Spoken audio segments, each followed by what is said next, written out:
হযরত আয়েশা চওয়ালটা ধরে কথাটা বন্ধ করে দিয়েছিলেন।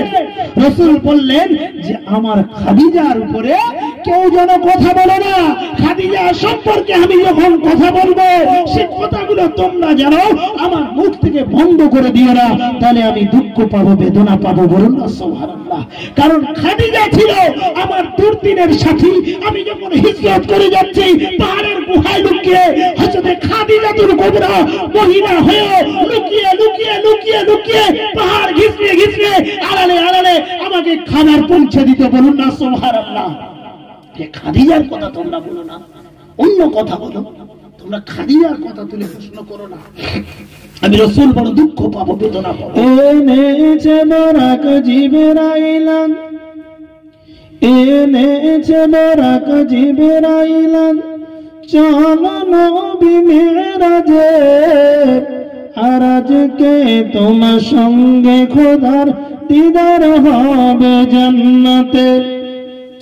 এনেছে বরাক জিবরাইলান, চলো নবী মেরাজে, আর আজকে তোমার সঙ্গে খোদার দিদার হবে জান্নাতে। ঘুমায় না আর হে নবী, ঘুমায় না আর হে নবী, যাত্রা করো জান্নাতে, আর আজকে তোমার সঙ্গে খোদার দিদার হবে জান্নাতে। ওই সাত আসমানের ফেরেশতারা, ওই সাত আসমানের ফেরেশতারা করছে খোদার ইবাদত, আর অবাক হয়ে তাকিয়ে নবী দেখেন খোদার প্রেমের আলামত। এনেছে বরাক জিবরাইলান, চলো নবী মেরাজে, আর আজকে তোমার সঙ্গে খোদার দিদার হবে জান্নাতে। আল্লাহুম্মা সাল্লি আলা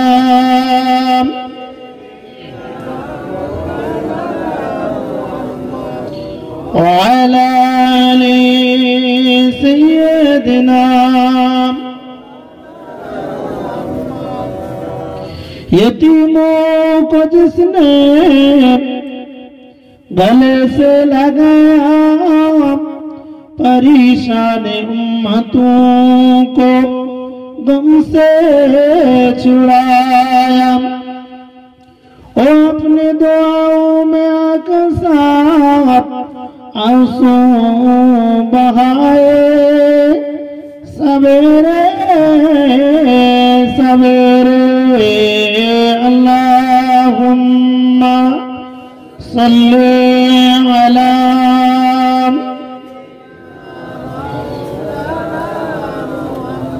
वअला आलि सय्यिदिना। शुक्रिया रब्बेर दरबारे যে রব বড় দয়া করে মেহেরবানি করে আমাকে আপনাকে এমন একটা চাঁদ যেটা রজবুল মুআজ্জাম, পবিত্রতম রজবের চাঁদ, আশহুরে হুরুম, মহান রব্বুল আলামিন কোরআন মাজিদের মধ্যে যে চাঁদটি মাসকে, চারটি চন্দ্র মাসকে আল্লাহ পাক রব্বুল আলামিন বিশেষ সম্মানের জায়গায়, সম্মানের আসনে বসিয়েছে, তার মধ্যে এই রজব মাস হলো একটি। বলেন না সুবহানাল্লাহ। আল্লাহ পাক আল্লাহ তাআলা এই রজবের চাঁদকে এত বড় সম্মান দান করেছেন। এই রজবের চাঁদে বিশেষ বিশেষ ঘটনা ঘটেছে, যে নবীকে না সৃষ্টি করলে জগৎ সৃষ্টি হতো না, প্যারা হাবিবকে না সৃষ্টি করলে যে হাবিবের ওসিলায় আপনি আমি সৃষ্টি, নদ নদী জল জঙ্গল সৃষ্টি, নবমণ্ডল ভূমণ্ডল সৃষ্টি, যে নবীর ওসিলায় আকাশ জমিন সব কিছু সৃষ্টি হয়েছে, সেই নবীকে আমার আল্লাহ পাক আল্লাহ তাআলা এই পবিত্রতম রজবুল মুআজ্জমে চাঁদেতে আমার আল্লাহ পাক খাস দিদার তথা মেরাজ শরীফ ঘটিয়েছিলেন। বলুন সুবহানাল্লাহ। আরেকটু জোরে বলা যাবে না সুবহানাল্লাহ? কজন নবীর মেরাজ হয়েছিল বাবা? নবী কতজন? সহি মত আমরা বলি 1,24,000 কিংবা 2,24,000। তাহলে কি লেখকের এতটাই ভুল হলো যে 1 লাখে গুলিয়ে গেল? ভালো করে বুঝবেন কথা, ওটা একটা চলতি কথা আমরা বলি, ভালো করে বুঝবেন কিছু কথা। যেহেতু ঠান্ডায় কষ্ট করে বসেছেন কিছু পাওয়ার জন্য, তো কি গো বাপজান ভাইরা আমার, কষ্ট আপনাদের হচ্ছে আমি জানি, ঠান্ডা আসছে, অসুবিধা একটু হচ্ছে, কিন্তু কিছু যদি আমরা পাই তাহলে কষ্ট হলেও কোনো অসুবিধা নাই, ঠিক না? কিছু পেতে হবে, কারণ এই পাওয়াটা এটা তো দুনিয়ার কোনো পাওয়া নয়। এই পাওয়াটা এমন একটা পাওয়া এই জায়গায় কাল কিয়ামতের ময়দানে, হাসরের ময়দানে, ময়দানে মহাশরে, সেই কঠিন দিনেতে যখন বাপ মা তার ছেলে মেয়ের হবে না, ছেলে মেয়ে তার বাপ মায়ের হবে না, স্বামী তার স্ত্রীর কোনো কাজে লাগবে না, স্ত্রী তার স্বামীর কোনো উপকারে আসবে না, সেই কঠিন ময়দানে আজকের দিনের এই পাওনাটা সেই কঠিন দিনেতে আমাকে আপনাকে নাজাতের ওসিলা বানিয়ে দেবে। বলুন না সুবহানাল্লাহ? আর একটু জোরে বলা যাবে না সুবহানাল্লাহ? তো বাপজান মায়েরা আমার, মুসলমানেরা, অনেক কারপরে গার আল্লাহওয়ালা পাজানেরা, মেরাজ কোন নবীর হয়নি বাবা। আমরা চলতি কথাই বলি 1,24,000 কিংবা 2,24,000, এক কথায় সহি মত আপনি বুঝে রাখুন, অগণিত নবী রাসূল পয়গম্বর যার সংখ্যাটা জমিনে মানুষ কোন নির্ধারিত করতে পারেনি, অগণিত অগণিত নবী রাসূল আল্লাহ পাক পাঠিয়েছেন।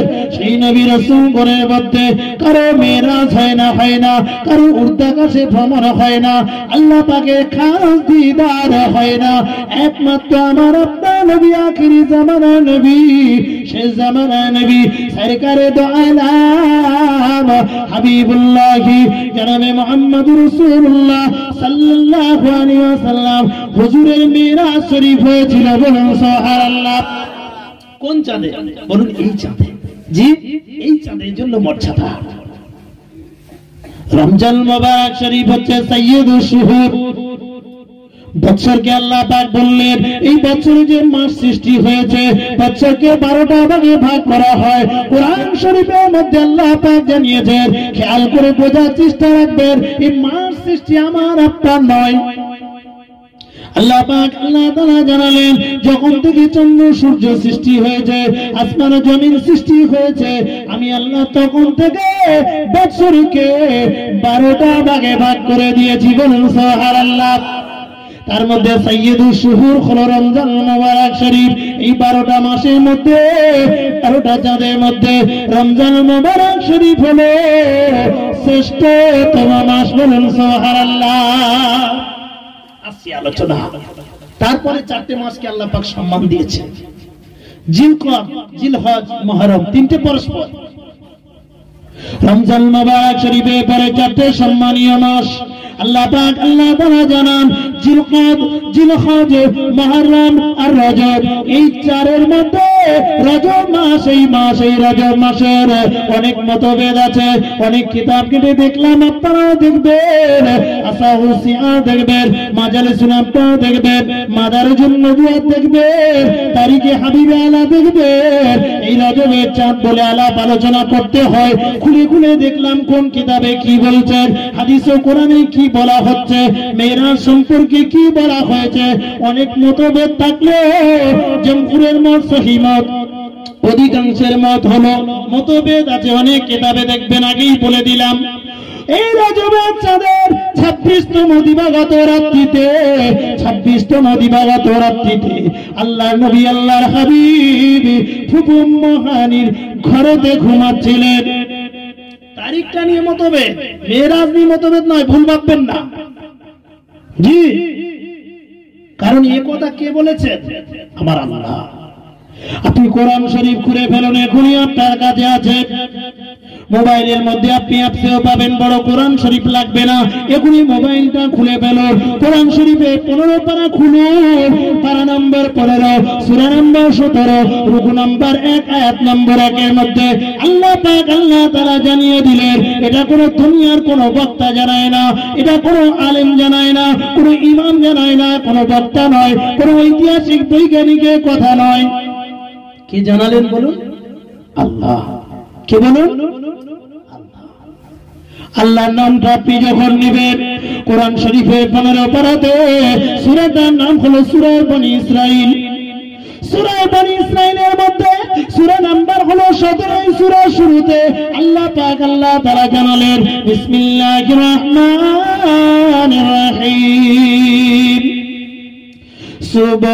সুবহানাল্লাযী আসরা বিআবদিহি লাইলাম মিনাল মাসজিদিল হারামি ইলাল মাসজিদিল আকসা আল্লাযী বারাকনা হাওলাহু লিনুরিয়াহু মিন আয়াতিনা। কে বললেন? এটা আমাদের মাথায় থাকবে। আল্লাহ জি, ইসরা আর মেরাজ দুটোকে ভাগ করুন। আমরা চলতি কথায় টোটালটাকে বলি মেরাজ। ভালো করে বুঝতে হবে, হিরম শরীফ আর খানায়ে কাবা টোটালটা কি এক? আমরা চলতি কথায় এক বলে মনে করি। মসলাটা জেনে নিন, আপনি যদি ইসরাকে অস্বীকার করেন, রব জানালেন সুবহানা সুবহানা সুবহানাল্লাযী আসরা বিআবদিহি। ব্যাখ্যাটা একটুখানি বুঝবেন। রব নিজে জানালেন আমি আল্লাহ আমার হাবিবকে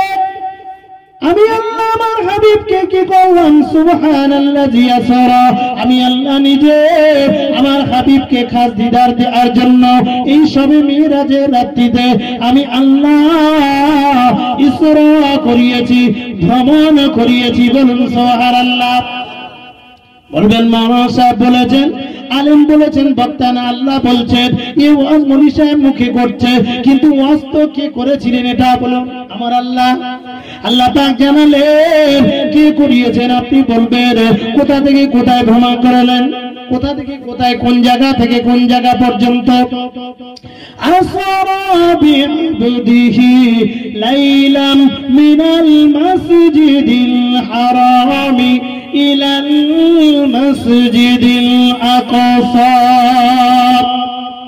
আল্লাহ পাক জানালেন ও বান্দারা, জমিনের মানুষেরা, আমি আল্লাহ মসজিদে হারাম থেকে নিয়ে মসজিদে আকসা পর্যন্ত ওই সবে মিরাজের রাত্রিতে একটা নির্দিষ্ট সময়ের জন্য আমি আল্লাহ পাক আল্লাহ তাআলা আমার হাবিবকে মসজিদে হারাম থেকে নিয়ে মসজিদে আকসা পর্যন্ত, বাইতুল মুকাদ্দাস পর্যন্ত আমি আল্লাহ নিজেই ভ্রমণ করিয়েছিলাম। বলুন সুবহানাল্লাহ।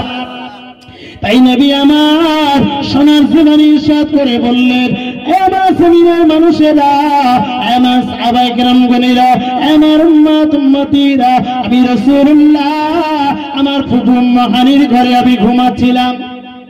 বেটি ফুফু মা আমরা বলি, জি, দাদু আব্দুল মুত্তালিবের মেয়ে, আব্দুল মুত্তালিবের কন্যা উম্মে হানির ঘরে আমি ঘুমাচ্ছিলাম। আর এই এমন একটা রাত্রিতে, সবে মিরাজের রাত্রিতে, হঠাৎ করে আমি জেগে গিয়ে দেখলাম আমার ফুফু আম্মা জানের ঘরের ছাদটা ফাঁকা হয়ে গেছে। জোরে সোরে বলুন না সুবহানাল্লাহ।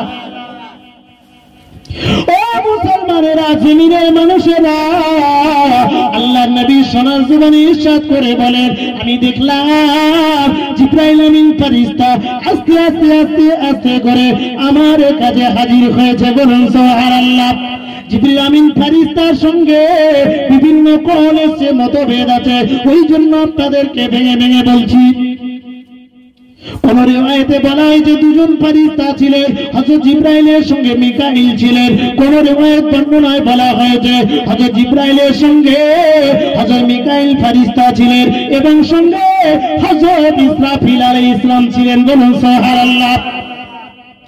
তাই এক রিওয়ায়াতে দুজন ফেরেশতা আর এক রিওয়ায়াতে তিনজন ফেরেশতা ওই ভুবন মানে ঘরের ছাদটা ফাঁকা করে ছাদটা অটোমেটিক্যালি উঠে গেল আর ওই ছাদটা ফাঁকা হয়ে আসমান থেকে দেখি জিবরিল আমিন ফেরেশতা তার একজন বা দুজন সঙ্গী নিয়ে আমি রাসূলুল্লাহ আমার কাছে হাজির হয়েছে। বলেন সুবহানাল্লাহ। আপনাদের মাথায় এখন প্রশ্ন জাগবে, তাই আসতে পারতেন তো অন্য জানালা দিয়ে দরজা দিয়ে, আসমান থেকে কেন এলেন? ছাদটাকে ফাঁকা করে কেন এলেন? এখানে প্রশ্নের উত্তরটা এখানেই সমাধান হবে। আল্লাহ পাক আল্লাহ তাআলা জানিয়ে দিলেন, আমার হাবিব আজকে রাত্রিতে এমন একটা ঘটনা তোমায় ঘটাবো। অন্যদিন তো জিবরাইল আসে, ভদ্রভাবে আসে, সুন্দরভাবে আসে, স্বাভাবিক অবস্থায় আসে। আজকেও ভদ্রভাবে ঠিকই, অভদ্র মোটেই নয়, কিন্তু আমি আল্লাহ পাক আমার কুদরতি অনেক নিশানা দেখানোর জন্য একটু স্বাভাবিক নিয়মের ব্যতিক্রম করে অস্বাভাবিকভাবে ছাদটাকে ফাঁকা করে আসমান থেকে জিবরিল ফেরেশতা আমার হাবিবের কাছে হাজির হয়েছে। বলুন সুবহানাল্লাহ। জিবরিল আমিন নেমে গেলেন, আল্লাহ রাসূল বললেন আমি তাকিয়ে দিলাম। আস্তে আস্তে প্রভু আম্মা জানের বেটি আম্মা জানের ঘরের ছাদটা আস্তে আস্তে জোড়া লেগে গেল। বলুন সুবহানাল্লাহ। বলবেন হলো কেন? আল্লাহ পাক তার ব্যাখ্যা দিলেন, বলছেন আজকে রাত্রিতে এমন একটা ঘটনা ঘটবে তোমাদের মাথায় হবে কি করে হলো, কি করে গেল। রাসূল তো বললেন ওই মসজিদে হারাম থেকে গিয়ে মসজিদে আকসা ভ্রমণ করলেন। বলবেন কখন? বলে হুজুর রাতের এই সামান্য অংশে। বলে হয় কি করে? রাসূল এসে কি বর্ণনা করলেন? জিবরিল আমিন ফেরেশতা এলেন, সঙ্গে বোরাক নামক একটা জন্তু নিয়ে এলেন। বোরাক শব্দটা কোথা থেকে এলো? যারা মাদ্রাসায় পড়া ছাত্র আমার ভাইরা আছে, বাবাজিরা, ছেলেরা আছে, বুঝতেই পারছেন, ওলামা আছেন, হুজুর কিবলারা আছেন, বুঝতে পারছেন, যিনারা বোঝেন। ও বাপজান ভাইরা আমার, বোরাক শব্দটা বারকুন শব্দ। বারকুন মানে হলো বিদ্যুৎ। বিদ্যুৎ আপনি যখন ট্রান্সফরমার তুলে দেন, এদিকে কাজ করেন, ওখানে একজনকে দাঁড় করিয়ে রাখেন, আপনি কি তারে হাত দিয়ে কাজ করবেন আর বলবেন এখন তুলে দে জাম্পারটা চলতি কথায় দিয়ে তুই আস্তে আস্তে আমার কাজ হয়ে যাবে? তাই হবে? তুলে দিলেই মাল এখানে চলে আসবে, ঠিক না? বল আর বিদ্যুতিক গতি বারকুন মানে এমন একটা গতি সম্পন্ন যান, না ঘোড়া আর না গাধা না খচ্চর, তারই মধ্যবর্তী আল্লাহ পাকের তৈরি এমন একটা যান দিয়ে, এমন একটা জন্তু, এমন একটা বাহন, এমন একটা এরোপ্লেন দিয়ে আল্লাহ পাক পাঠিয়েছিলেন যার নাম হলো বোরাক মানে বারকুন, অর্থাৎ বৈদ্যুতিক গতি সম্পন্ন বা তার থেকেও অধিক গতি সম্পন্ন বিমান দিয়ে পাঠিয়েছিলেন। বলুন না সুবহানাল্লাহ। মানে জমিনে সুইচ মারলেই আসমানে হাজির। বলুন না সুবহানাল্লাহ। তাই তো ঘটেছে, সেই জন্য তো কেউ মানতে পারেনি। কেউ বলতে যারা রাসূলকে অস্বীকার করেছিল, আবু জেহেলের দলেরা, তারা মানতে পারলো না। বলে এটা হয় কখনো? আসি আলোচনা। আল্লাহ নবী আল্লাহর হাবিব ওই বোরাক নামক বাহনে বসলেন। অনেক রিওয়ায়াত আছে, আপনাদের কেউ এরকম সহিহ আয়াতগুলো বলছি না, অনেক ঘটনা আছে।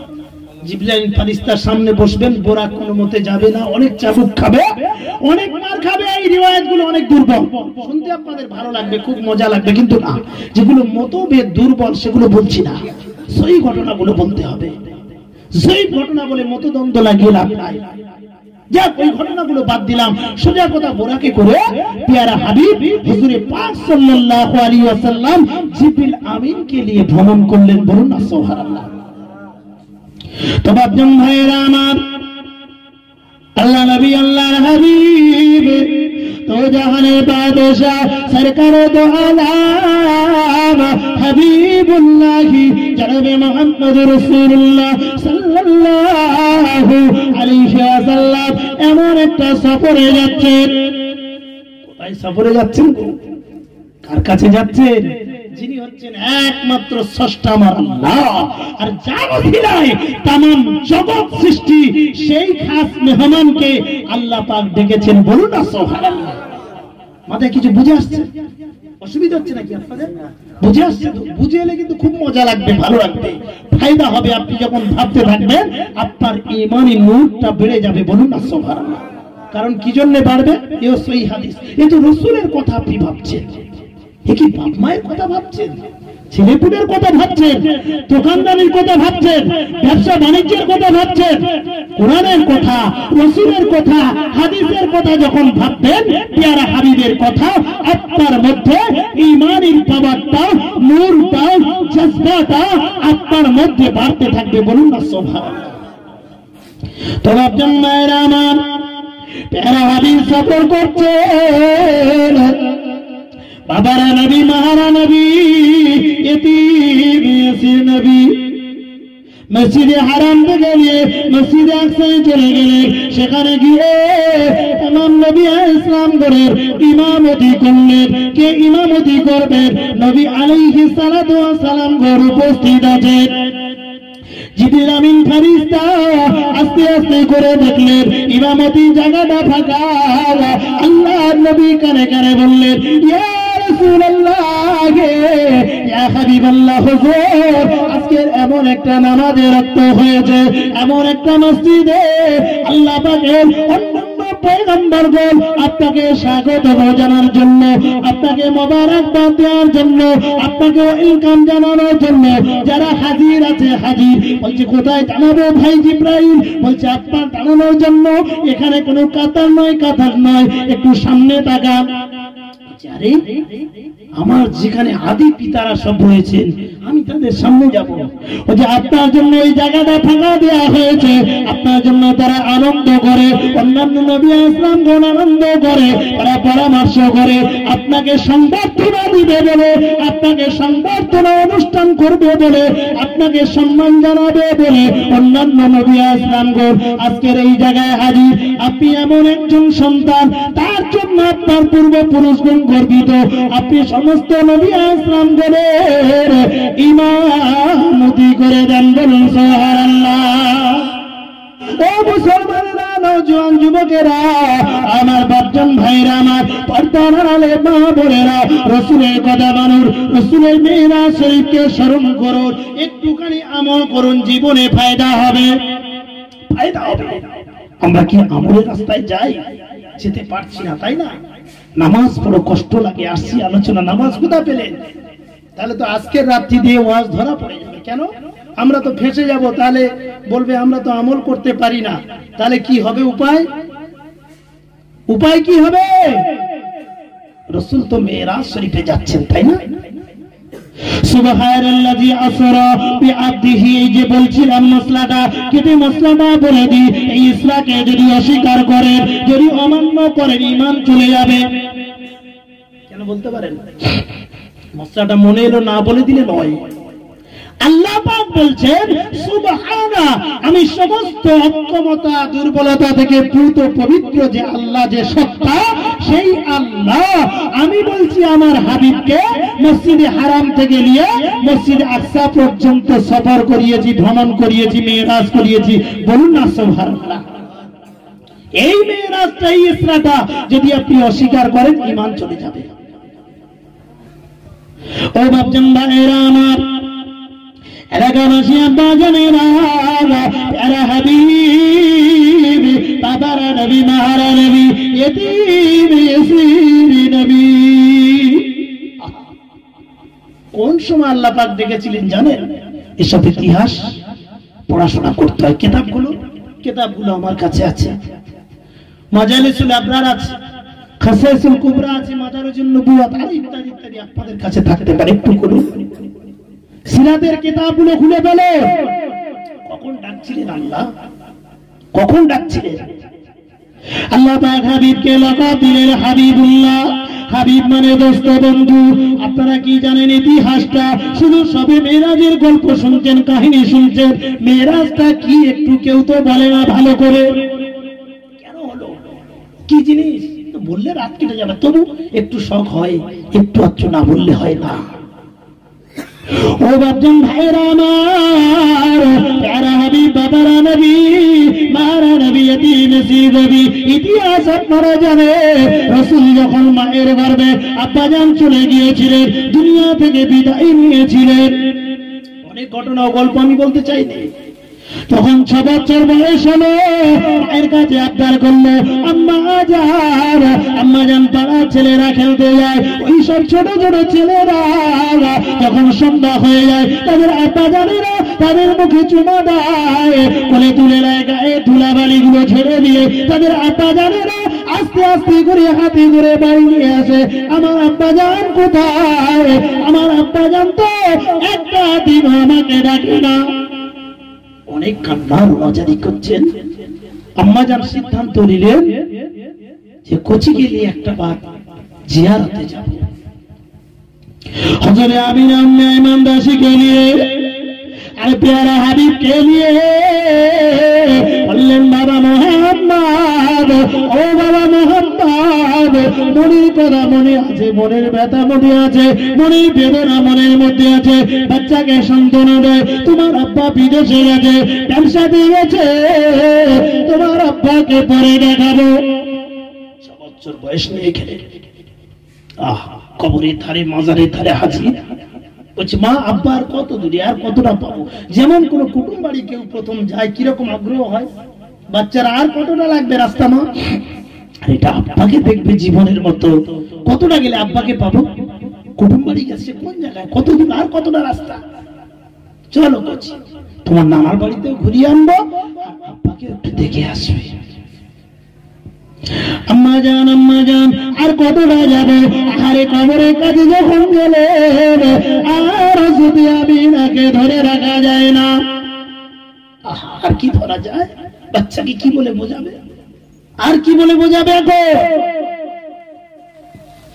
ও বাবা কচি, বাবা মোহাম্মদ, ও বাবা মোহাম্মদ, তোমাকে আমার আল্লাহ ইতিমদের সরদার করে বানিয়েছে। ও বাবা মোহাম্মদ, ও কচি মোহাম্মদ, এই কবরটা জিয়ারত করে নাও, সাক্ষাৎ করে নাও। বলে, আম্মা জান, আমার আব্বা কোথায়? আগে আব্বার সঙ্গে সাক্ষাৎ করি। চোখের পানি আর থামে না। আসলে আমিরা আর থাকতে পারে না। আর কি বলে ভোলাবে বাচ্চাকে? কচিকে কি বলে ভোলাবে?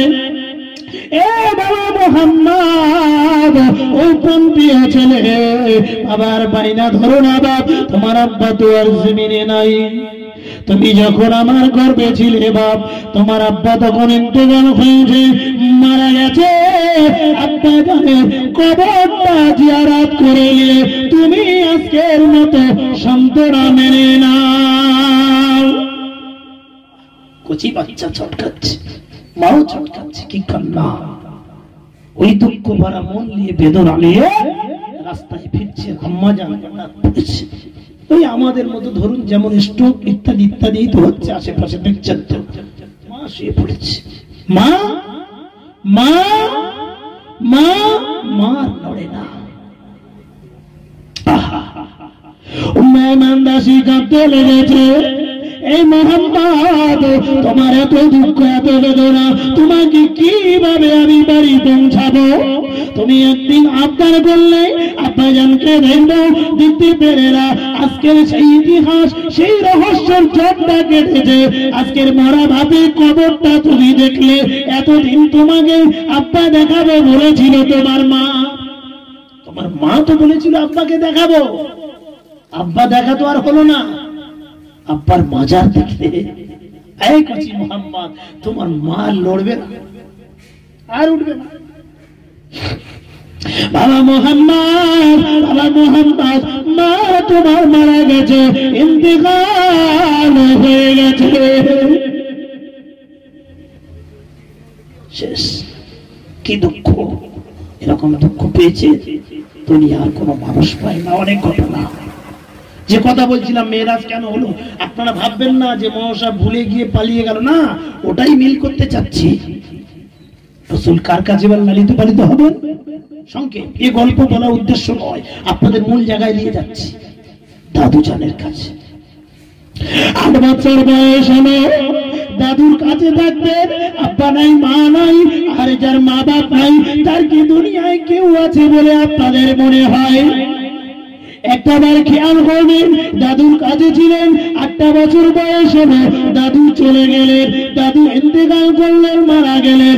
কি হবে? আরে দুনিয়ার বুকে নিজের বলতে আর কেউ নাই। কেউ আছে?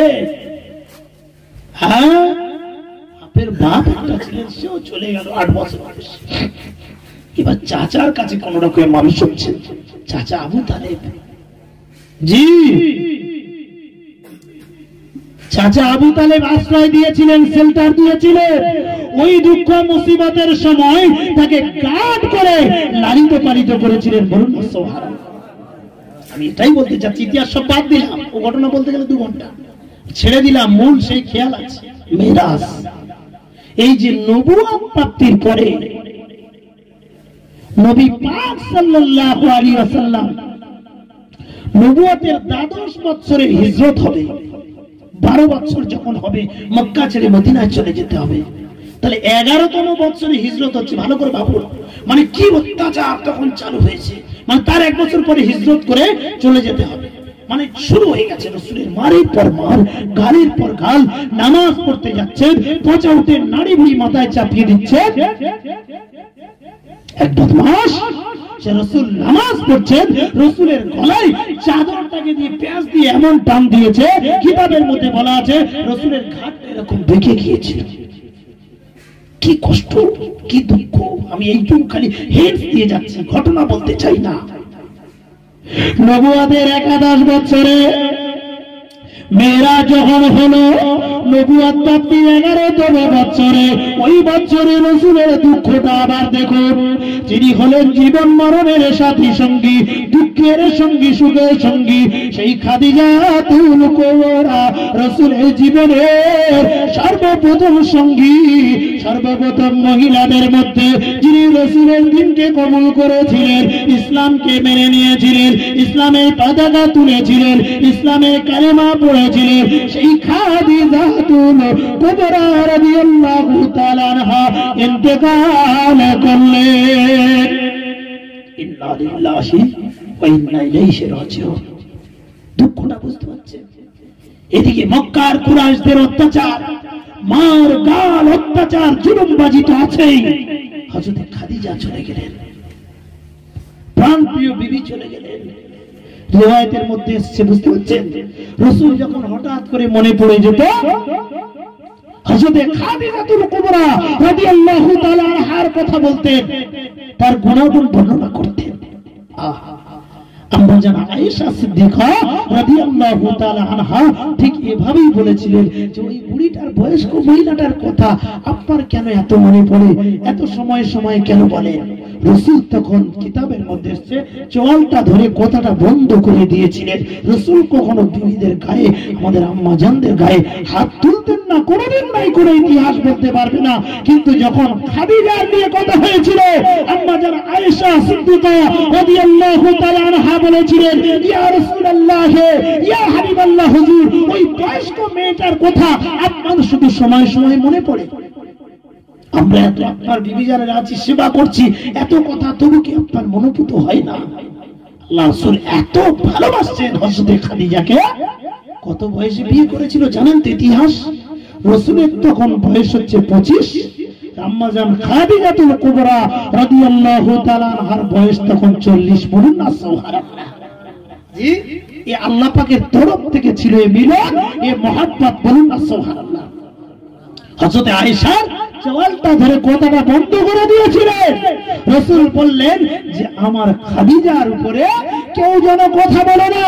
খাদিজা সম্পর্কে আমি যখন কথা বলবো, সে কথাগুলো তোমরা যেন আমার মুখ থেকে বন্ধ করে দিও না, তাহলে আমি দুঃখ পাবো, বেদনা পাবো। বলুন না সুবহানাল্লাহ। কারণ খাদিজা ছিল আমার দুর্দিনের সাথী। আমি যখন হিজরত করে যাচ্ছি, পাহাড়ের গুহায় লুকিয়ে হযরত খাদিজাতুল কুবরা মহিলা হয়ে লুকিয়ে লুকিয়ে লুকিয়ে লুকিয়ে পাহাড় ঘিসড়ে ঘিসড়ে আড়ালে আড়ালে আমাকে খাবার পৌঁছে দিতে। বলুন না সুবহানাল্লাহ।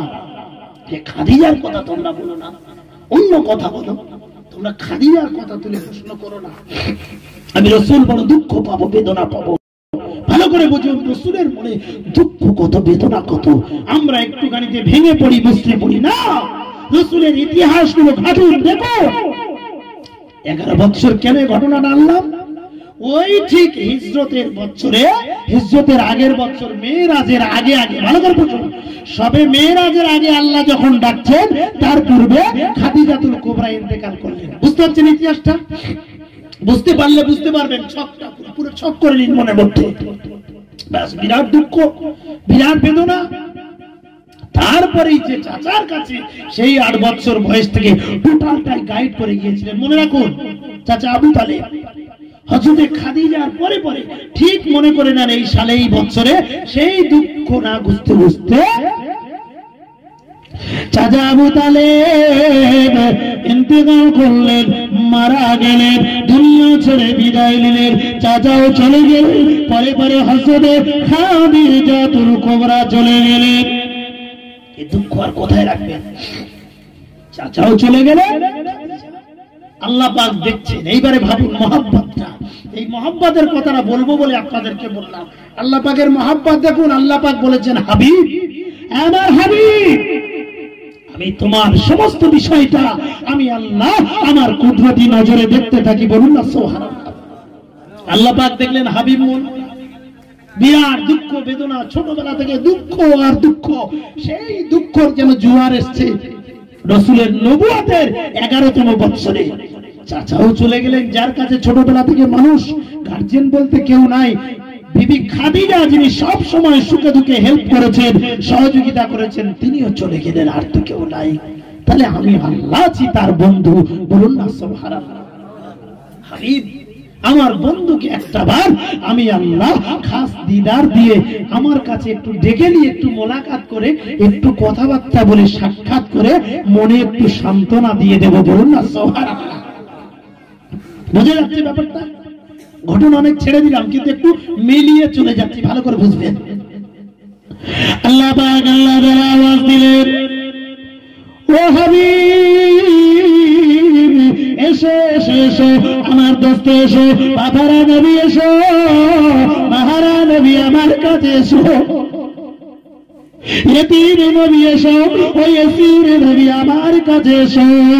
আমি আল্লাহ তোমারে ডাক দিলাম, তোমাকে উঠিয়ে নেব, বরাত পাঠিয়ে দিয়েছি, তুমি চলে এসো। জিবরিল আমিন ফেরেশতা এই বাইতুল মুকাদ্দাস থেকে নিয়ে অনেক ঘটনা রাত নামক লিফটে করে নিয়ে নিলেন।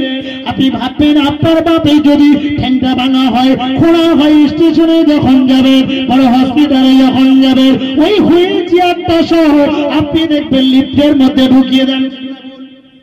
সেই রকম আপনি এই ডিজিটাল যুগেতে একটুখানি সংক্ষেপে ভেবে নেবেন, ওই ল্যাপটপ ওই সিঁড়িতে লিফটে করে রাসূল আমার বোরাক নিয়ে জিবরাইলকে নিয়ে এমন লিফটে চাপলে একেবারে প্রথম আসমানে হাজির হয়ে গেলেন। বলুন সুবহানাল্লাহ। খালি বলার অপেক্ষা, এ তো আল্লাহ পাকের কুদরতি লিফট। প্রথম আসমানে গিয়ে জিবরিল আওয়াজ দিলেন, কি ঘটনা ঘটছে দেখো। আসমানে ফেরেশতা দুয়ার খোলো, বলে কি বলছে রে? বলে আমি জিবরাইল। বলে শুধু জিবরাইল নয়, তোমার সঙ্গে কে? বলে আমার সঙ্গে কে? চিনতে পারো না যার ওসিলায় তুমি সৃষ্টি আসমান সৃষ্টি খোলো, বিশ্ব নবী এসছে। কি সিস্টেম দেখুন, সিস্টেম বিনা কেউ কাজ করবেন না। বলছে তিনি আসছেন ঠিকই, তবে দায়িত্ব আল্লাহ পাক আমাকে দিয়েছে। আমি আসমানের ফেরেশতা, গেট যে খুলবো, দরওয়াজা খুলবো, তিনাকে কি ডেকে পাঠানো হয়েছে? ডেকে পাঠিয়েছেন কে? আসমানে তো কেউ নাই, একমাত্র এর উপরে যেতে গেলে তো আল্লাহ পাকের কাছে যেতে হবে। তাহলে কি আল্লাহ পাক ডেকে পাঠিয়েছেন? জিবরিল আমিন ফেরেশতা বললেন, ও আসমানের ফেরেশতা খুলে দাও, এনাকে আল্লাহ পাকের তরফ থেকে ডাকা হয়েছে, তুমি আসমানের দুয়ার খুলে দাও। খুলে দিলেন, সঙ্গে সঙ্গে রাসূলুল্লাহ প্রথম আসমানে উঠলেন। একটা বৃদ্ধ মানুষ আসছে, হযরত আদম আলাইহিস সালাম আসছে। জিবরিল আমিন ফেরেশতা প্রমাণ করিয়ে দিলেন, পরিচয় করিয়ে দিলেন, এই নবী মুহাম্মদ আখির জামানার নবী। ওই যে বৃদ্ধ মানুষটা প্রথম আসমানে ছিলেন, উনি আপনার কাছে আসছে, হেঁটে হেঁটে আসছে। উনি আপনার আদি পিতা, পৃথিবীর প্রথম নবী, পৃথিবীর প্রথম নবী হযরত আদম আলাইহিস সালাম। বলুন সুবহানাল্লাহ। বলে জিবরাইল ফেরেশতা বললেন, উনাকে সালাম, আদি পিতা। ওনাকে সালাম দিন। আমার হাবিব আপনার হাবিব সালাম দিলেন। হযরত আদম আলাইহিস সালাম সঙ্গে সঙ্গে সালামের উত্তরটা দিয়ে সঙ্গে সঙ্গে বুকে জড়িয়ে ধরলেন, মারহাবা মারহাবা বললেন, মারহাবা মারহাবা ইয়া নবী সালেহ বিইবনি সালেহ, বললেন স্বাগত স্বাগত, মোবারকবাদ মোবারকবাদ ইয়া নবী সালেহ, ও সত্য নবী হক নবী বরহক নবী বিইবনি সালেহ, ও আমার সৎ ছেলে সালেহ মানে সৎ, বিইবনি ইবনুন মানে বেটা। আদম নবী বলছেন মারহাবা মারহাবা, ও গো সত্য নবী স্বাগতম স্বাগতম, সত্য নবীকে, সত্য আওলাদকে, যোগ্য নবীকে, যোগ্য আওলাদকে প্রথম আসমানে আদম আলাইহিস সালাম স্বাগতম জানালেন। বলুন সুবহানাল্লাহ। বাস এইরকম ঘটনা, আমি আর লম্বা করছি না, আপনাদের ছোট করে নিয়ে যাচ্ছি। দ্বিতীয় আসমানে গেলেন, জিবরিল আমিন আওয়াজ দিলেন, খোলো খোলো। বলে কে? বলে আমি জিবরাইল। বলে সঙ্গে কে? বলে নবী মুহাম্মদ সাল্লাল্লাহু আলাইহি ওয়াসাল্লাম। বলে তেনাকে কি ডাকা হয়েছে? বলে হ্যাঁ ডাকা হয়েছে। খুলে দিলেন, সঙ্গে সঙ্গে ইদ্রিস আলাইহিস সালাম, হযরত ঈসা আলাইহিস সালাম, এইরকম নবীদেরকে দেখতে পেলেন। তৃতীয় আসমানে গেলেন, হযরত ইউসুফ আলাইহিস সালাম। এইরকম করে চতুর্থ পঞ্চম ষষ্ঠ আসমানে গিয়ে হযরত মূসা আলাইহিস সালাম দাঁড়িয়ে আছেন। বলুন সুবহানাল্লাহ। সকল নবীগণের সঙ্গে সালাম কালাম হয়, সকলে মারহাবা মারহাবা করে, মারহাবা স্বাগত স্বাগত। আজকে আমরা ধন্য, আসমান ধন্য, আজকে আরশে আজিম ধন্য, আরশে মুআল্লা ধন্য। এই নবীর ওসিলায় সকল নবীরাও স্বাগত স্বাগতম জানাচ্ছে। বলুন সুবহানাল্লাহ। সপ্তম আসমানে উঠলেন, হযরত ইব্রাহিম আলাইহিস সালাম হাজির ছিলেন। বলুন না সুবহানাল্লাহ। আল্লাহ পাকের খাস দিদারে যাবেন, সিদরাতুল মুনতাহা চলে গেলেন। অনেক ইতিহাস মাঝে আছে, বাদ দিলাম। জিবরিল যেতে পারবে না, এইবারে বলল আমার ডানা পুড়ে যাবে। জিবরিল ফারিস্তা, সে আগুনের তৈরি, নূরের তৈরি, কিন্তু বললেন আমি যেতে পারবো না হুজুর। এরপরে আমার আর অর্ডার নাই, আমার ক্ষমতা নাই। এইবারে খাস জায়গায়, আমি তো ছিলাম গার্ড, আমি তো ছিলাম দারোয়ান। দেখবেন বড় অফিসারের খাস দিদারে যখন ঢোকে, সঙ্গী সাথী গাড়ি ড্রাইভার সবাই বাইরে রয়ে যায়, ঠিক না ভুল? বলে আমার আর অর্ডার নাই, আমার ক্ষমতা নাই, আমি যেতে পারবো না। আপনি নিজে আল্লাহ পাকের সঙ্গে খাস দিদার করে নিন। বলুন সুবহানাল্লাহ। অনেক ঘটনা। আল্লাহ পাক বললেন, হাবিব তুমি কি চাও? কি চাও? বাড়ি গাড়ি টাকা পয়সা আরাম, দুঃখ বড় তোমার মনে। আমি আল্লাহ সব দেখছিলাম হাবিব, তোমাকে আমি আল্লাহ কুদরতি ক্ষমতায় আমার বন্ধুকে আমার কাছে নিয়ে চলে এসেছি। বলুন না সুবহানাল্লাহ। বন্ধু কি চাও? হয় না গো। খাস বন্ধুকে কাছে যখন আসে কি চায়? আপনার যখন খাস মহব্বতের লোক আসে, আপনার কাছে ফলটা খুব শখ করে রেখেছেন, সেটাও পেড়ে বন্ধুকে খাওয়াতে চান, ঠিক না? হয় না? গাছে শখের তৈরি আনাজ সবজি বাগানে নিয়ে গিয়ে গর্ব প্রকাশ করে, এই সবজি করেছি, বাগান করেছি, ভালো জিনিস কিভাবে খাওয়াতে পারি। আল্লাহ পাক বললেন, হাবিব কি লাগবে? আমার হাবিব, আমার দোস্ত কি চাই বলো। কি হাবিব বলতে পারবেন? আপনি বলতে পারবেন না, আপনি ভাবলে আপনার ঘুম আসবে না। হাবিব এই সময় বললেন, আল্লাহ পাক, আল্লাহ তাআলা আমি কি চাইবো আপনার কাছে? আপনি তো আমাকে আখিরি জামানায় নবী করেছেন, আপনি তো রাহমাতুল লিল আলামিন করেছেন, আখিরি জামানায় নবী করেছেন, নবীদের সত্তর করেছেন। কিয়ামতের ময়দানে, হাসরের ময়দানে যখন বিচার হবে, সমস্ত নবীর উম্মতিদের কাতারে হবে 120টা। কোটা বললাম, খেয়াল রাখবেন, এই মশলাগুলো পড়বেন, খেয়াল রাখবেন, মনে রাখবেন, জিজ্ঞাসা করবেন। সকল নবীদের উম্মতিদের কাতার হবে কটা বললাম? 120টা। খেয়াল রাখবেন, ছোট ছোট প্রশ্ন। আমার নবীর একা নবী, ওই যে বললাম অগণিত নবী রাসূল পয়গম্বর, তাদের সকলের উম্মতি মিলে 40টা কাতার হবে। আর আমার নবীর উম্মতিদের কাতার হবে, একজন নবীর উম্মতিদের কাতার হবে 80টা। একটু জোরে বলা যাবে না? আর একটু জোরে হবে না? সব নবীদের মিলেমিশে কটা? 40টা, আর আমার নবীর উম্মাত উম্মাতিদের কাতার হবে একজন নবীর উম্মাত উম্মাতি। আমরা এক কথায় আমরা হব 80টা। বলুন না সুবহানাল্লাহ। ঠিক না ভুল? খুশি হয় না, আনন্দ হয় না?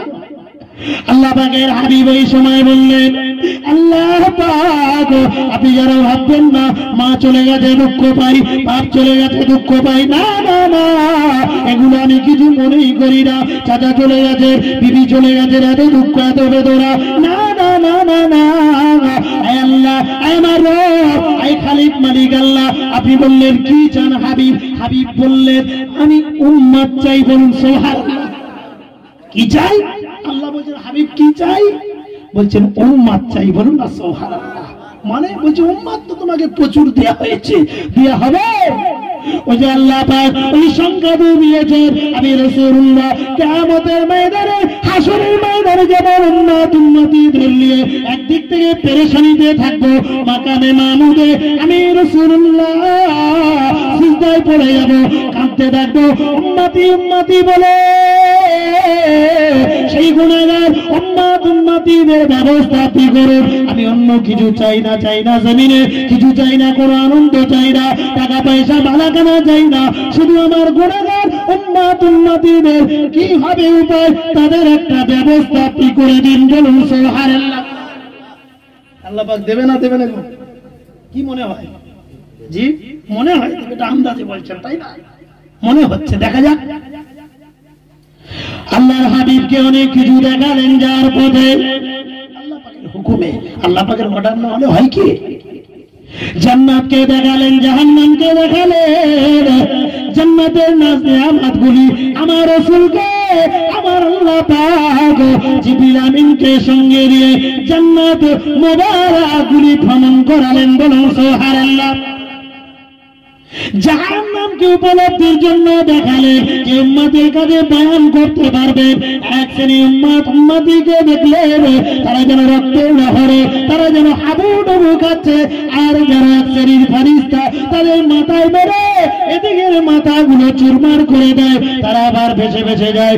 আবার যখন আস্তে আস্তে আসে এদিকের মাথাগুলো ভাঙা হয়, আবার যখন আস্তে আস্তে সাঁতার কেটে আসে আবার এদিকে তখন ভাঙা হয়। বলে ভাই জিবরাইল এটা কি? বলে এগিয়ে চলুন। বলছি আপনি এগিয়ে চলুন।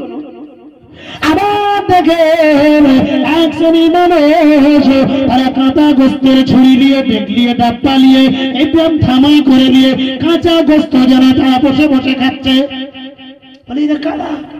কাঁচা গোস্ত নিয়ে ছেঁড়াছিড়ি করছে। দেখো আল্লাহ নবী বললেন ভাই জিবরাইল এরা কারা? বলে হুজুর এগিয়ে চলুন। আখিরি জামানার নবী পরিবারটাকে বলছি আপনি এগিয়ে চলুন। আবার এগিয়ে যাচ্ছেন, আল্লাহ রাসূল দেখলেন তারা দাও দাও দাও দাও করে জাহান্নামের আগুনটা জ্বলছে। আর যেমন আমরা চুলোয় খড়কুটি পাতার জাল দিলে ছাইগুলো পাঁচগুলো খাবার সঙ্গে ধোঁয়ার সঙ্গে উঠতে থাকে, ঠিক না ভুল? খড়ের জাল দিলে পাতার জাল, আর যখন ভিতর থেকে ঘোষাটা ওড়ে সব ছাইগুলো পাঁচগুলো ওড়ে না, পাতলা পাতলা দেখবেন, ভালো করে খেয়াল করবেন, আমি তো দেখেছি। পাতার জাল দিলে হবে। ও বাপজান ভাইরা আমার, প্যারা হাবিব দেখেন এই জাহান্নামের আগুন যখন জোয়ারের মতো আগুনের ঝলকগুলো ওঠে, তার সঙ্গে কিছু নারী পুরুষ আগুনে যেন ওই খড়কুটোর পাশের মতো, ছাইয়ের মতো তারা আগুনের ঝলকানির সঙ্গে উড়ে উড়ে উড়ে উড়ে উঠছে আর আগুনের সঙ্গে পড়ছে। এরা কারা ভাই জিবরাইল? বলছে এগিয়ে চলুন। আরে পরে বলবো। এক শ্রেণীর মানুষকে দেখলে আমার মায়েদের নারী জাতির বক্ষস্থলে একটা তার সৌন্দর্য, সেই সৌন্দর্যটা একটা যেন দড়ি দিয়ে, একটা যেন গাদার দিয়ে কোন একটা জায়গায় বেঁধে রেখে ঝুলিয়ে দেওয়া হয়েছে। এইরকম অবস্থায় বলে ভাই জিবরাইল এরা কারা? বলে এগিয়ে চলুন। জিবরিল আমিনকে জিজ্ঞাসা করলে আল্লাহ নবী, আরে ভাই জিবরাইল যাদের মাথাটা ভাঙা হচ্ছে এটা কতক্ষণ চলবে? বলে ইয়া রাসূলুল্লাহ, ইয়া হাবিবাল্লাহ হুজুর, এটা কিয়ামত পর্যন্ত চলবে। বলে যারা আগুনে ঝুলছে, আগুনে ফুটছে, আগুনে যাদের স্পেশাল অঙ্গ পতঙ্গ দিয়ে বাগাজ, এরা কতক্ষণ থাকবে? বলছে এরা কিয়ামত পর্যন্ত থাকবে। এইবারে আগে আগে বর্ণনা দেন জিবরিল আমিন ফেরেশতা, ইয়া রাসূলুল্লাহ, ইয়া হাবিবাল্লাহ হুজুর, এই জায়গায় দেখলে এক একদিকে মাথাটা ভেঙে দেওয়া হচ্ছে পাথর দিয়ে, আবার আস্তে আস্তে সরে যায়, আবার সাঁতার কেটে আসছে, আবার এই দিকের মাথায় মারা হয়, আবার এদিকে ভাঙতে ভাঙতে এদিকে জুড়ে যায়। এরা হলো পেয়ারা হাবিবের আমার সেই উম্মতের জন্য গিফট নামাজটা এরা আদায় করে না। এদের কিয়ামত পর্যন্ত বেনামাজি যারা হবে তাদের সঙ্গে এইরকম আচরণ কিয়ামত পর্যন্ত হবে। জোরে সরে বলুন নাউজুবিল্লাহ। আল্লাহ হেফাজত করে। জি, আর নারী পুরুষ বলছে আগুনের মধ্যে এরা কারা উঠছে? এই মানুষগুলি। ভাই জিবরাইল একটু বলবে, অনেক কিছু দেখিয়েছিলেন, অনেক ঘটনা। ইয়া রাসূলুল্লাহ, ইয়া হাবিবাল্লাহ, হুজুর, এই সমস্ত নারী পুরুষ রাবাবে ঘোরাফেরা করতো, অবাধ মেলামেশা করতো, যৌন চাহিদা মেটাতো, যেন ব্যভিচারে লিপ্ত থাকতো, পরকীয়া করতো, এরা ব্যভিচারে লিপ্ত থাকতো। এদের সঙ্গে এই জাহান্নামের আগুনটা কিয়ামত পর্যন্ত এদের সঙ্গে এইরকম ব্যবহার করবে। এক শ্রেণীর নারী, তাদের স্পেশাল শরীরের অঙ্গ প্রত্যঙ্গ বাঁধা আছে, ঝুলানো আছে। এরা দুনিয়ায় স্বামী ছাড়া অন্য কাউকে নিজের উচ্চারটা করা যায় না। স্পেশাল অঙ্গ তো দূরের কথা, মুখাত্মা তো দূরের কথা, শরীরের বিশেষ অঙ্গ প্রত্যঙ্গ দ্বারা এরা এলাকার যুবকদের আর পুরুষদের আকর্ষণ করতে চেয়েছিল। খারাপ নিয়েছে খায়সাতের সঙ্গে এরা নিজেদের শরীরের চাহিদা খায়সাত মেটানোর জন্য শরীরের অঙ্গ প্রত্যঙ্গ গুলো অঙ্গ ভঙ্গি করে পর পুরুষের সঙ্গে খারাপ ব্যবহারে লিপ্ত থাকতো। তাদের স্পেশাল শরীরের অঙ্গগুলো তার দিয়ে গাড়া দিয়ে এই জাহান্নামের মধ্যে বিশুদ্ধিভাবে এদের বাধা থাকবে। কিয়ামত পর্যন্ত এদের সঙ্গে এই আচরণ করা হবে। আমার মায়েরা বোনেরা পূজারেরা হাতে ধরে বলি, খেয়াল রাখবেন, করতে থাকবেন, নিজের ইজ্জতকে হেফাজত রাখবেন। ভাইদের বলি, মা বোনদেরকে বলবেন হেফাজতে থাকতে বলবেন, হেফাজত করবেন। আল্লাহ পাক হেফাজত করেন। ও মুসলমানেরা, এসব ঘটনা অনেক কথা। আল্লাহ পাক বললেন, হাবিব তাহলে উম্মত চাও তুমি? ভুলে গেলেন নাকি? ওই জায়গা বলছিলাম তো, হাবিব তুমি উম্মত চাও, তাহলে তোমাকে কি করব? উম্মতের জন্য কি দেব? উম্মতের নাজাত। এই তো হাবিব, তুমি তো জন্মের সময় ভূমিষ্ঠ হয়ে তুমি তো কিছুই বললে না। অন্যান্য বাচ্চারা বিভিন্ন ভাষায় কেঁদে ওঠে, হাবিব তুমি তখন কেঁদেছিলে উম্মতি উম্মতি বলে। আমার উম্মতের কি হবে? সেই উম্মতের জন্য আজকে তোমাকে ডেকেছি। তুমি যা চাইবে আমি সেটাই দিয়ে দেবো। বলুন না সুবহানাল্লাহ। আল্লাহ পাক বললেন, হাবিব উম্মতের জন্যই তোমাকে দেব। কি দিলে? হাবিব শেষ সময় অনেক কিছু তো দিলে, কিন্তু তার সঙ্গে সব থেকে বড় জিনিস বললেন, তোমার উম্মতকে একবারে নাজাতের জন্য, মুক্তির জন্য, জান্নাত পাওয়ার জন্য চাবিকাঠি, জান্নাতের চাবিকাঠিটা তোমাকে দেব। বলুন না সুবহানাল্লাহ। আরেকটু জোরে বলেন সুবহানাল্লাহ। কষ্ট হচ্ছে? দোয়া করে দেবো। দোয়া করলে ঠান্ডা, তাই না? খুব কষ্ট একটু, ঠিক আছে, খবরে নেই, শেষ করবো। আমাকে বললেও বলবো না, অসুবিধা হয়নি তো? তো বাপজান মায়েরা, আমার মুসলমানেরা, ওই এতিম নবী, এসি নবীকে, বাবারা নবী, মাহারা নবীকে আমার আল্লাহ কি দিচ্ছেন দেখো।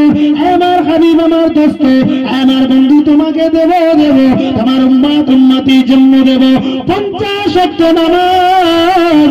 আমি আল্লাহ তোমার উম্মত উম্মতির জন্য আজকের এই সবে মেরাজে আমি আল্লাহ 50 ওয়াক্ত নামাজ দিলাম। বলুন সুবহানাল্লাহ। সুবহানাল্লাহ তো বলে দিলাম, বলে তো বড় ঠেলা, 5 ওয়াক্ত আদায় করতে পারিনি আমরা, ঠিক না বল? হ্যাঁ, খুব ঠেলা। আমার শীতে তো মহা কষ্ট। বলে হুজুর দিনের দিকে যা পড়ি পড়ি ফজরে। আরে বাবা, কষ্ট হলে একটু গরম পানি করে না, ঠিক বললাম না? এগুলো বলতে হয়, একটু গরম পানি করে না, বেশি কষ্ট আপনাকে পেতে হবে না। বাড়িতে তো গ্যাস ট্যাস আছে, সব একটু মেরে দিবেন। গরম পানি করে না, নামাজ কাজা করবেন না। হাতে ধরে বলি, কি ঘটছে ঘটনা? 50 ওয়াক্ত নামাজ রাসূল নিয়ে আসছেন, খুশি, উম্মতের জন্য দিয়েছেন। এই উপহারে গিফট স্বয়ং আল্লাহ পাক। বাস, সপ্ত আসমান থেকে যে ষষ্ঠ আসমানে নেমেছে, কোন নবী ছিল বলুন? বললাম একটু আগে, আপনারা ভুলে গেলেন নাকি? আপনারা ভুলে যেতে পারেন, কিন্তু আমাকে তো ভুললে চলবে না, ঠিক না? আপনারা ঘুমিয়ে যাবেন, প্যাসেঞ্জার ঘুমিয়ে যেতে পারে, কিন্তু ড্রাইভার যদি ঘুমিয়ে যায় তাহলে কি হবে বুঝতে পারছেন? ও ড্রাইভারও পড়বে, গাড়িও যাবে, প্যাসেঞ্জারও শেষ হবে, ঠিক না বল? মশলা দেনেওয়ালা যদি ভুলে যায় তাহলে সব গোলমাল হয়ে যাবে। ষষ্ঠ আসমানে এলেন হযরত মূসা আলাইহিস সালামের কাছে। হযরত মূসা আলাইহিস সালাম বললেন, আমার প্রিয় সন্তান, অনেক সন্তান, অনেক নবী, ওগো সব নবী, ওয়েলকাম ওয়েলকাম, ধন্য ধন্য, আপনাকে মোবারকবাদ। আল্লাহ পাক আপনাকে কি দিলেন? কি দিলেন? বলছে অনেক কিছু দিয়েছে, 50 ওয়াক্ত নামাজ, তার মানে বলছে উম্মত আদায় করবে। বলছে তুমি তো এখন ওই জলম খাওনি। বলছে আমি উম্মতের কি জ্বালা, আমি তো পারাপার হয়ে এসেছি, ঠিক না বল? মুসা নবীকেও তো খুব জ্বালিয়েছিল, জি। বলছে উম্মতের যে জ্বালা, ওগো আখেরি জামানার নবী তুমি পারবে না, আমি তোমাকে বলছি তুমি ফিরে যাও তাড়াতাড়ি, সর্বনাশ হয়ে যাবে, তুমি একদম দুনিয়ায় নিয়ে গেলে ওটা তো গ্রান্টেড হয়ে গেল, আপনারা পারবে না। বলছে তাহলে কি করবো?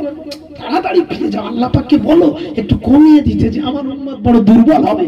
বলছে তোমার উম্মতের খবর তো আমি ভালো জানি, আমি আগে তো পারাপার করেছি এদের, এখন তুমি পড়েছো সবে মাত্র, এদের জ্বলন্ত জানি না, আদায় করবে না, সব লুকিয়ে পড়বে, 50 ওয়াক্ত বললে সব লুকিয়ে পড়বে, তাড়াতাড়ি যাও। আল্লাহ পাকের কাছে গিয়ে বলে, আল্লাহ কি কথা, কি দ্বিধার, দেখো কি মহাব্বত। আল্লাহ আমার গুনাহগার উম্মত উম্মতিরা তারা দুর্বল হবে, তারা জয়ীফ হবে, তারা পারবে না। আবার বলেন ঠিক আছে যাও, হাবিব যদি তুমি যাও, তোমার জন্য জগৎ সৃষ্টি, তোমার জন্য আমি আল্লাহ রাজি, আমার জন্য তুমি রাসূল রাজি, তোমার জন্য আমি আল্লাহ আরে 1 ওয়াক্ত 2 ওয়াক্ত নয় 10 ওয়াক্ত নামাজকে আমি আল্লাহ কমিয়ে দিলাম, 40 ওয়াক্ত নামাজ নিয়ে তুমি যাও। 40 ওয়াক্ত আবার ঘুরে এলেন মুসা আসলাম, আবার বলছেন কত ওয়াক্ত হলো? বলছে 40 হয়েছে। বলছে আরেকটু কম করে বলেননি? বলছে আল্লাহ আমাদের কাছে কি করে বলবো? বলছে আরে পারবে না তো, আপনি আবার যান, আবার যান, আবার গেছে আল্লাহ পাকের কাছে। আল্লাহ পাক পারবে না আমার উম্মত উম্মতি, এই করে করে বুঝে নিন প্রতিবারে। তবে দুটি রিওয়ায়াত আছে, আমি বলে দিচ্ছি, মাইক হয়তো রেকর্ড হচ্ছে, আপনারাও রাখবেন।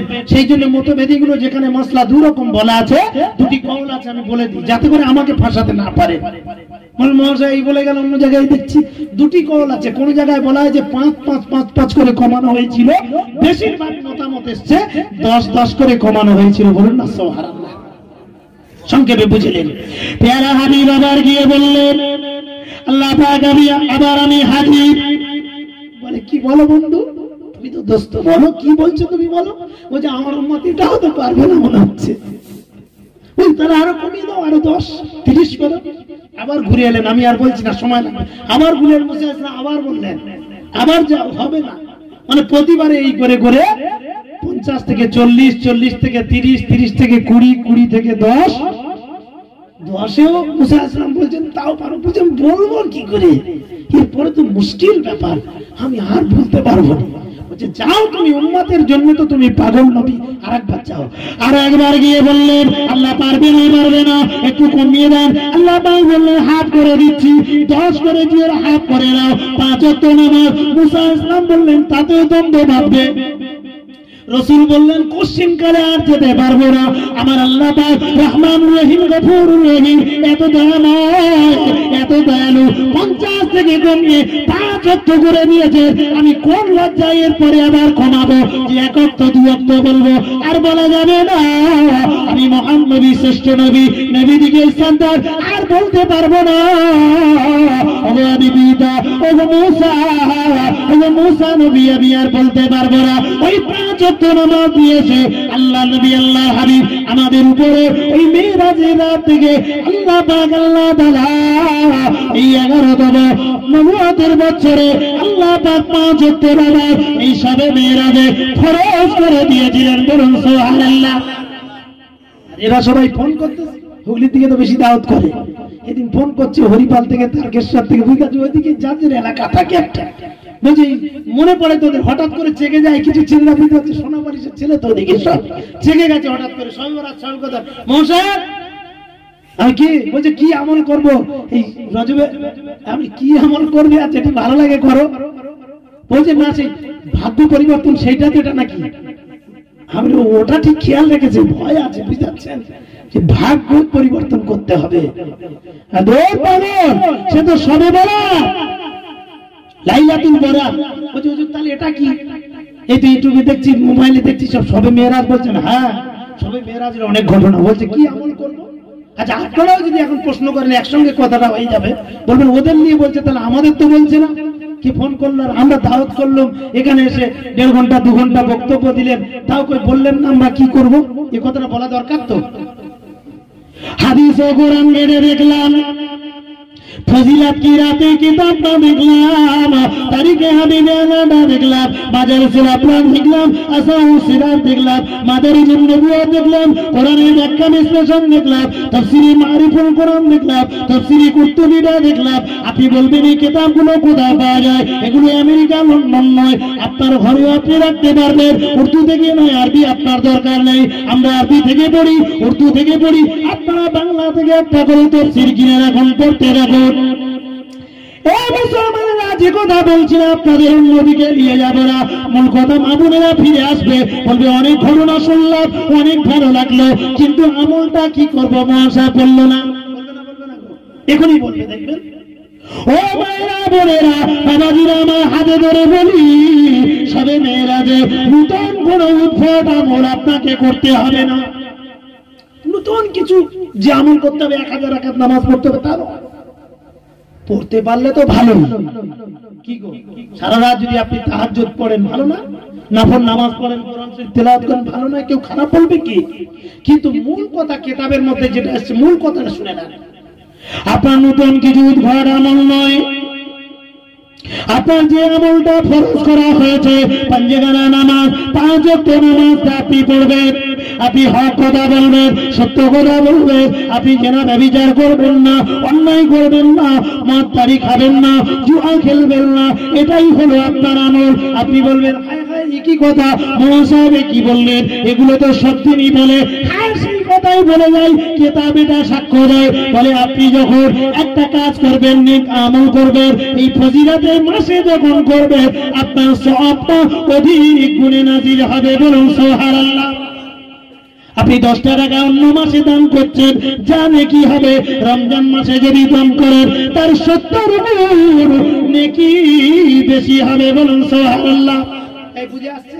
বেশি ব্যাখ্যা দেব না। তার মানে বুঝতে পারছেন যে 5 ওয়াক্ত নামাজ পড়েন, দান করেন, মিসকিনকে খাওয়ান, মিলাদ করেন, জলসা করেন, মাহফিল করেন, তাবারকের ব্যবস্থা করেন, সেটা যদি এই রজবের চাঁদে করেন, আপনি অধিক সওয়াব আল্লাহ পাকের তরফ থেকে পাবেন। বলুন না সুবহানাল্লাহ। বোঝা গেল? আমি বিরাট কিছু চাপিয়ে দিয়ে যাচ্ছি, ওটাই করুন। আমি মূল কথা কি বলতে চাইলাম, কিতাব হেঁটে যেটা ইবাদতের কথা বলা আছে, ওই ইবাদতটা করুন বেশি বেশি করে। আর যেটা মানা করা আছে, মিথ্যা তো সব দিনই মানা, জি, চিটিংবাজি সব দিনই মানা, গালাগালি সব দিনই মানা, জুয়া খেলা সব দিনই মানা। কিন্তু ভালো করে বুঝুন, একটা মানুষ যদি নাপাক থাকে, নিছক তার নাপাকের গুনাহ হবে। ও যদি নাপাক থেকে এই মাহফিলে বসে, ওর ডবল গুনাহ হবে। ঠিক না বল? এখান থেকে আবার যদি নাপাক অবস্থায় মসজিদে চলে যায়, ভালো করে বুঝবেন, আমি কিন্তু একটা যুক্তির কথা বলছি, গল্প কথা নয়। মসজিদে চলে যায়, তার গুনাহটা বহু গুণে বেশি হবে। ঠিক না বল? বুঝে এলো? সংক্ষেপ আরো অনেক উদাহরণ দিতে পারতাম, কিন্তু সংক্ষেপে বলছি। একটা মানুষ খিস্তি দেয়, গুনাহ হয়। এই মাহফিলে এখানে যদি হঠাৎ করে এখন দাঁড়িয়ে গিয়ে গালাগালি দেয়, গুনাহ বেশি হবে না কম হবে? এমনি মানুষকে গাল দিচ্ছে, ইমাম সাহেবকে গিয়ে যদি গাল দিতে শুরু করে, ছাড়বেন আপনি? এই মাহফিলে, তিনি মাহফিলে খিস্তি গালাবাদ করছে, গালিগালাজ করছে, নোংরামো করছে, অনেকে বেহুদার মতো সব কি বলে 12 মুন্ডা না 14 মুন্ডা সব করছে না এখন হাঁটুর উপরে, বেহুদা। বলবেন পেলেন কোথায় পোশাকের? আপনি বলছেন না, আমি মশলা ধরে বলছি, পোশাককে আমার বলার দরকার নেই। সংক্ষেপ আমি যে কথা বলছিলাম আপনাদের কাছে খুব মূল্যবান কথা, যে সেই 5 ওয়াক্ত নামাজ রাসূল যখন নিয়ে এলেন, আমরা কি আদায় করতে পেরেছি? আল্লাহ পাক আল্লাহ তাআলা শেষ সময়ে হাবিবের উপরে খুশি হয়ে বলেছিলেন, আমার হাবিব এই 5 ওয়াক্ত নামাজ তোমাকে দিলাম, হাবিব শেষে 5 ওয়াক্ত নামাজ দিলাম, তবে জেনে রেখো যেহেতু আমি আল্লাহ পাক, আমার নাম রহমান, আমার নাম রহিম, আমার নাম দয়ালু, আমার নাম দাতা, তোমার উম্মতের জন্য আমি আল্লাহ আমার কলমে লিখে ফেলেছি 50 ওয়াক্ত নামাজ আমি আল্লাহ দিয়ে ফেলেছি। আল্লাহু গনিয়্যুন, আল্লাহু গনিয়্যুন, গনি মানে ধনী, আরবিটা মনে রাখবেন, রেকর্ড করে রাখবেন, আমি আল্লাহ হলাম ধনী, আমার কাছে কোনো অভাব নাই। আমার হাবিব আমি 5 ওয়াক্ত নামাজ এখন তোমাকে সিলেক্ট করলাম, কিন্তু শুরুতে 50 ওয়াক্ত দিয়েছিলাম। 5 ওয়াক্ত নামাজ যদি তোমার উম্মতিরা আদায় করে নেয়, আমি আল্লাহ এই 5-এর সঙ্গে ইনটু দিয়ে গুণ দিয়ে 10 দিয়ে গুণ দেবো, 5 10 50, 50 ওয়াক্ত নামাজের সওয়াবটা আমি আল্লাহ তাদের আমল নামায় নসিব করে দেব। বলুন সুবহানাল্লাহ। ও মুসলমান, রাসূল ফিরে এলেন, সকালবেলা যখন বসলেন, আবু জেহেল বললেন, আই মুহাম্মদ, এভাবে বেয়াদবি করে তো বলতেন, আমরা বলবো সাল্লাল্লাহু আলাইহি ওয়াসাল্লাম। তাদের ভাষায় তারা ডাকতো, আমার রাসূলকে বলে ডেকেছে বেয়াদবি করে। হে মুহাম্মদ, প্রতিদিন সকালবেলা তো নতুন নতুন কিছু বলো, আজকে বলবে না? 27 রজব এই যে আসছে বৃহস্পতিবার দিবে, অত রাত আসবে, শুক্রবার পড়বে, একটু দেখে নেবেন, শুনে নেবেন, একটুখানি আমল করবেন, সৎভাবে চলবেন। জি ও মুসলমান বাপজান ভাইরা আমার, আবু জেহেল জিজ্ঞাসা করলো, হে মুহাম্মদ, কিছু কথা তুমি কি বলবে না? প্রতিদিন তো নতুন নতুন কথা বলো, ওই জন্য আমি দেখবেন অনেক অজে বলি। আপনারা কটা মাস শুনেছেন, আবু জেহেল অনেক শুনেছিল, কিন্তু ইমানের কান দিয়ে শোনে না, ইমানের চোখ দিয়ে দেখে না, ওই জন্য হেদায়েত নসিব হয় না। আপনি ইমানের কান দিয়ে শুনুন, ইমানের চোখ দিয়ে দেখুন, মহাব্বতে দেখুন, ইমানের সঙ্গে দেখুন, আল্লাহ আল্লাহ রাসূলের মহাব্বতে শুনুন, ইনশাআল্লাহ আপনার হেদায়েত নসিব হয়ে যাবে। বলুন সুবহানাল্লাহ। আল্লাহ ফায়দা দেবে যে কথা বলছিলাম। হে মুহাম্মদ, কিছু বলবে না? আল্লাহর নবীর সঙ্গে সঙ্গে বললেন, আরে আজকে তো আমার কাছে লম্বা চওড়া ঘটনা আছে। বলছে কি? বলছে অনেক লম্বা। কি লম্বা? আবু জেহেল শুনে রাখো, সংক্ষেপে শোনো, দোয়া করে দেব। হে আবু জেহেল শোনো, আমি আজকে রাতে আম্মা জানের ঘরে, এটি আম্মা জানের ঘরে, উম্মানের ঘরে ঘুমিয়েছিলাম। এইরকম জিবরিল আমিন ফেরেশতা এসে বোরাকে ঘুরে তুলে নিয়ে গেল।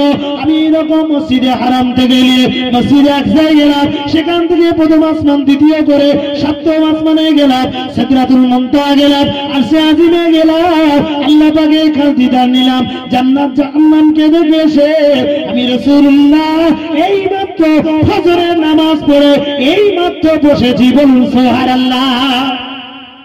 বোঝা যাচ্ছে? সংক্ষেপ অনেক ঘটনা, এগুলো বললে গাদা পরে। আবু জেহেল ওই সময় অনেকগুলো প্রশ্ন করেছিল রাসূলকে। যেমন আপনাকে যদি এখন বলি, দুপুরবেলায় মসজিদে নামাজ পড়েছেন, আপনারা তো সবাই পড়েছেন কম বেশি, আরে প্রতি ওয়াক্ত না পড়লেও তো নামাজ তো সবাই পড়েছেন। এখন যদি হঠাৎ করে বলি কটা জানলা, আপনার পক্ষে কিন্তু কঠিন হবে।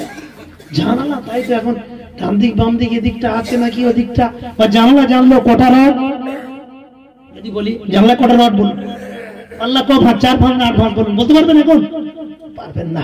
এই সিঁড়িতে কটা ধাপ বলুন, বলতে পারবেন? মসজিদে কটা কলম দিয়ে আপনি বলতে পারবেন? ছাদে ওঠেন কটা ধাপ দিয়ে ওঠেন বলুন? এত সহজ সংক্ষেপ, ওটা বলেই শেষ। আবু জেহেল প্রশ্ন করছে, মুহাম্মদ তুমি তো বললে বাইতুল মুকাদ্দাসে গিয়েছি, তাহলে বাইতুল মুকাদ্দাসের কটা দরজা জানা বলতে হবে? জিবরাইল ফেরেশতা টেনশনে পড়ে গেছে। আল্লাহ রাসূলের কানে কানে বলছে, হুজুর আপনি তো নামাজ পড়েছেন ঠিকই, তাহলে কি দরজা জানলা গুনেছিলেন? সাইডে যে থাকে সঙ্গী বেশি পেরেশানিতে পড়ে, দেখবেন যে কঠিন প্রশ্ন তো আবু জেহেল করছে, আপনি দরজা জানলাটা গুনেছিলেন? বলছে আমার আল্লাহ আছে, আল্লাহকে বলি যা হবে হবে। আল্লাহ পাক সঙ্গে সঙ্গে জিবরাইল আমিন ফেরেশতাকে বললেন, ও জিবরাইল হাবিব ও জিবরাইল আর দেরি করো না। আবু জেহেল প্রশ্ন করেছে, আমার হাবিবকে প্রশ্ন করেছে, কঠিন প্রশ্নের সম্মুখীন করেছে, বিপদে ফেলার চেষ্টা করছে, সে মেরাজকে অস্বীকার করছে, মানুষকে মিথ্যা বলার জন্য, প্রমাণ করার জন্য সে ঘোরাঘুরি করছে। তুমি তাড়াতাড়ি করে ওই বাইতুল মুকাদ্দাসকে তুলে নিয়ে আমার হাবিবের সামনে ধরো, আর দেরি করো না, আর দেরি এখনই ধরো, সব কাজ ছাড়ো, তাড়াতাড়ি বাইতুল মুকাদ্দাসকে উঠিয়ে নিয়ে গিয়ে তাড়াতাড়ি আমার হাবিবের সামনে ধরো। আমার হাবিব যেন ওই বাইতুল মুকাদ্দাসকে এইরকম সামনে দেখে জানলাগুলো দেখে দেখে এই আবু জেহেলকে বলে দেয়, একটু জোরে সরে বলেন সুবহানাল্লাহ। আল্লাহ পাক কিভাবে হেফাজত করেছে বুঝতে পারছেন? কি ভালোবাসা বসেছে। আবু জেহেল দেখে দেখে বলছে, আর সত্যি তো আল্লাহ পাক দেখে দেখে বানাচ্ছে, বলুন না সুবহানাল্লাহ। বুঝতে পারছেন না? আবু জেহেল মানে নির্দ্বিধায়, কোনো পেরেশানি নাই, আরামসে এরকম আমি জিজ্ঞাসা করছি, সে তো দেখে দেখেই বলছে। হায় খোদা, কি করে হয়? হ্যাঁ, আরেকটা রিওয়ায়াত এসেছে, বলে দিই নার মতো বেদ হবে। আরেকটা রিওয়ায়াত এসেছে, আপনারা ক্যামেরা করেন, ডিজিটাল মোবাইল আছে না সব বড় বড়, এই তো আমার ভাইয়ের রাইদুল ভাই 1.5 লক্ষ টাকা দামের মোবাইলের কাছে, বুঝতে পারছেন? বহু দূর থেকে ছবি চলে আসবে, কাছের হয় দূরের হয়, কি সব বলে জুম টুম এইসব ভাষা সব ব্যবহার হয়, বুঝতে পারছেন না? বহু দূর থেকে 1.5 লাখ টাকা মোবাইলের দাম, মানে চারটিখানি ব্যাপার, বুঝতে পারছেন না? সে কি মাল! বিজ্ঞান যত উন্নত, কোরআন ততই প্রমাণিত, বলুন না সুবহানাল্লাহ। আমি এটাই বলতে চাচ্ছি, কোথা থেকে আবিষ্কার হলো যে দূরের জিনিস কাছে দেখা যায়, কাছে টানা যায়, জুম করছে? কোথা থেকে শিখলো? কি আবিষ্কার করলো? এটা আমার আপনার মাথা থেকে। হ্যাঁ, তো জুম করেছিল, একটা রিওয়ায়াত আছে, বলছি। আল্লাহ তাআলা বললেন, হাবিব তোমার এই চোখের ক্যামেরাটা জুম করে নাও, ওই বাইতুল মুকাদ্দাসটা আমি আল্লাহ তার সামনে থেকে ফাঁকা করে দিয়ে বাইতুল মুকাদ্দাসের দিকে তোমার ক্যামেরাটা মারো, এই পাওয়ারফুল চোখের ক্যামেরাটা মারো, আমি আল্লাহ আমার কুদরতি ক্ষমতায় জুম করিয়ে দিয়ে তোমার চোখের সামনে, এই পাওয়ারফুল ক্যামেরার সামনে বাইতুল মুকাদ্দাসটা চোখের সামনে চলে আসবে। তুমি তাকে ফটো করে নাও, দেখে নাও, জুম করে নিয়ে ওই বাইতুল মুকাদ্দাসকে দেখে নিয়ে তার ওই রকম দরজা জানালাগুলো দেখে দেখে ডাইরেক্ট তুমি বলতে থাকো, আবু জেহেলকে ওই চোখে দেখে দেখে বলে দাও, বলুন সুবহানাল্লাহ। দুটো কল, একটা বলছে জিবরাইল ফেরেশতা বাইতুল মুকাদ্দাসকে টোটাল উঠিয়ে নিয়ে এসে এরকম ধরেছিল, আর একটা কল এসে আল্লাহ পাকের কাছে সব তো জুম টুম মানুষ যদি করতে পারে, বলছে হাবিব তুমি চোখটা দাও না, আমি জুম করে তোমার কাছে একদম চলে আসবে, একদম চোখের সামনে থেকে তুমি বলে দেবে, বলুন না সুবহানাল্লাহ।